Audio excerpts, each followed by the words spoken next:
You hear the name, the Book of Genesis, and you know it's a big deal. I mean, it's a foundational text for billions, and it's packed with these huge, epic stories: creation, betrayal, incredible promises. But let's be honest, it's also massive. 50 chapters. So the question is, where do you even start? Let's dive in and see if we can find a simple way to wrap our heads around it. Seriously, how in the world do you summarize a 50-chapter book that covers everything from the literal dawn of time to the founding of a nation? It seems almost impossible, right? But believe it or not, there's a surprisingly simple way to see the entire thing clearly. Here's the secret. Stop thinking of Genesis as one long, winding story. Instead, see it as a book of two halves, two distinct acts. Once you get this two-part structure down, I promise the whole narrative just clicks into place. So let's break it down. Okay, part 1. This covers the first 11 chapters. And the scale here is just cosmic. It's not about one person or one nation, not yet. It's about God's relationship with all of humanity. And this entire section is built around 4 huge world-shaping events. First up, event number 1, creation. God speaks, and the heavens, the earth, and everything in them come into being. And on that 6th day, he creates humanity in his own image. He gives them this incredible world and just one rule: don't eat from that one particular tree. It's a perfect world with just a single boundary. And, well, that one rule gets broken pretty quickly. This brings us to event number 2, the fall. Humanity makes a choice. And this quote here really gets to the heart of it. It wasn't just about grabbing a piece of fruit. It was this deep declaration of, I'm in charge now, I'll make the rules. The consequence, of course, was they were banished from the garden. After the fall, things spiral. Sin just spreads like wildfire across the world until it gets so bad that God decides to hit the reset button. He sends a massive flood to wipe out all the corruption, saving only one man who is still righteous, Noah, and his family to give humanity a fresh start. Afterwards, he puts a rainbow in the sky as a promise to never do it again. But that fresh start doesn't stay fresh for long. Human pride comes roaring back. This time, Noah's descendants try to build this gigantic tower up to the heavens. Their goal? To make a name for themselves, to unify in their own strength, not God's. So God steps in, confuses their languages, and scatters them all across the face of the earth. This is the story's explanation for where all the different nations and languages came from. Okay, this right here is the pivot point for the entire book of Genesis. It's a huge shift.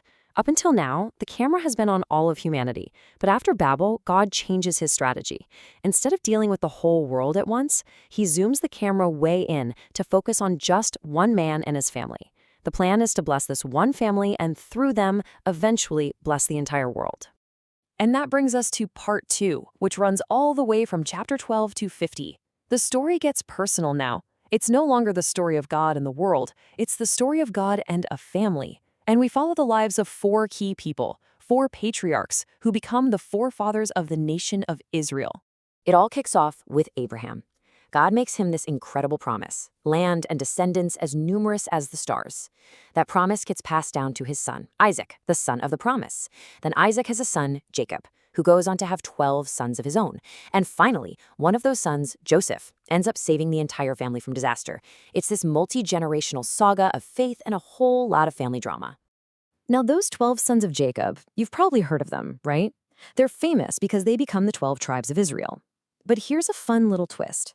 The way it all happens is not quite as simple as one son equals one tribe. There's a bit of family maneuvering involved. So check this out. Jacob's firstborn son, Reuben, messes up and loses his birthright. That special double portion that came with being the firstborn, it ends up going to Joseph.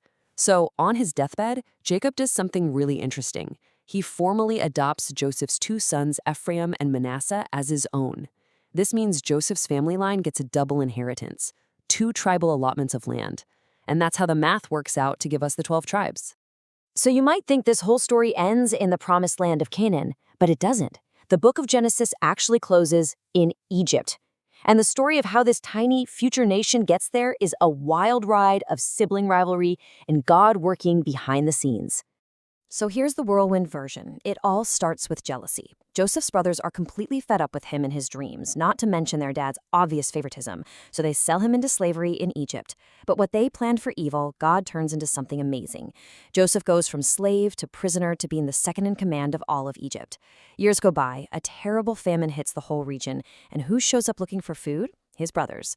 It leads to this incredibly dramatic reunion, and the whole family, all 70 of them, move to Egypt to survive. And that is where Genesis leaves us.